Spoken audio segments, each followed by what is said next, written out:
আল্লাহুল্লাযী লা ইলাহা ইল্লা হুয়াল মালিকুল কুদ্দুসুস সালামুল মুমিন।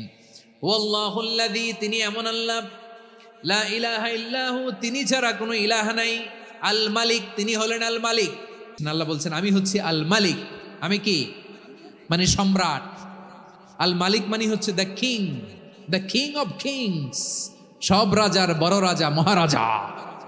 তার চেয়ে বড় রাজা আর কেউ নাই, তার চেয়ে বড় সম্রাট আর কেউ নাই, তার চেয়ে বড় ক্ষমতাধর সত্তা মহাবিশ্বে দ্বিতীয় কেউ নাই। চিৎকার করে বলেন ঠিক কিনা? তিনি আল মালিক। আল মালিক মানে ক্ষমতাধর, ক্ষমতার মালিক, রাজা ধীরাজ বাদশাহ। তার ক্ষমতা আর আমাদের ক্ষমতা একরকম নাকি?